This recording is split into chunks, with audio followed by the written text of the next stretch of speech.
నల్గొండకు పోయే దర్శనానికి కోసం వెళ్తున్నాను. సో ఇక్కడ ఆల్రెడీ నా దాంట్లో ఒక 1 లీటర్ పెట్రోల్ ఉంది. మళ్ళీ ఎందుకు ఇబ్బంది, దర్శనం పోయేటప్పుడు డిస్టర్బెన్స్ కాకూడదనే ఉద్దేశంతో నేను ఇక్కడ హెచ్పి పెట్రోల్ బ్యాంక్లో తిరుగుంప చెక్ పోస్ట్ దగ్గర వేయించుకోవడం జరిగిందన్న.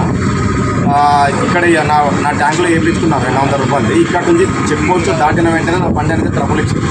నా బండిలో పెట్రోల్ ఉన్నప్పుడు తిరుమల నగర్ ఎంఐటీ నుంచి ఇక్కడ వరకు ఎక్కడ కూడా స్టాప్ రాలే. సో ఇక్కడ 200 రూపాయలు పెట్రోల్ వేయించిన వెంటనే నా ట్యాంకులోన ముందుకు చెక్ పోస్ట్ పోయే లోపలే నా బండి అనేది ఆగిపోయింది. అది ఎందుకోసం ఆగిందని చెప్పి సైడ్ పెట్టి ఎయిర్ ఏమైనా పట్టుకుందని చెప్పి ట్యాంక్ ఓపెన్ చేసినాను. ఆ ట్యాంక్లో కూడా ఇట్లా షేక్ చేసి మొత్తం బురుగు రావడం జరిగింది. ఇదేదో ప్రాబ్లం ఉన్నట్లుంది, ఖచ్చితంగా పెట్రోల్ బంక్ పోయి వాళ్ళని విచారిద్దామని చెప్పి వస్తే అలా లేదన్నా అందరికీ ప్రాబ్లం ఏం రాలేదు, నీ బండి ఏమైనా ప్రాబ్లం ఉందేమో చూసుకోనని చెప్పడం జరిగింది. నేను హోండా షోరూంలోన ఒక 1 వీక్ కింద అయ్యూబ్ అని హెడ్ మెకానిక్ ఉన్నాడన్న.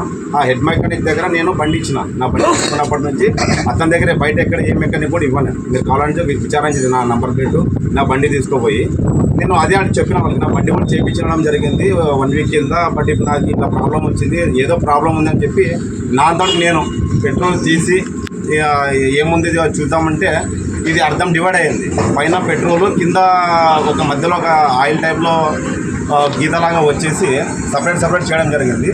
సేమ్ ఇది కూడా అలాగే.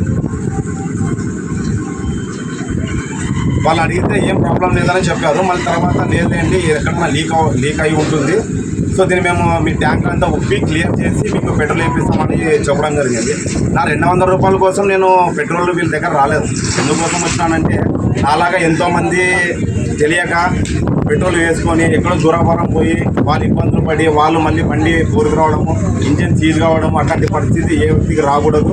దీనిపైన ఖచ్చితంగా చర్యలు తీసుకోవాలని కోరుకుంటున్నాను. మన పెట్రోల్ బ్యాంకుకి ఎవరైతే అధికారులు ఉంటారో దయచేసి సార్ మీరు దీన్ని వేరే రకంగా అనుకోవద్దండి.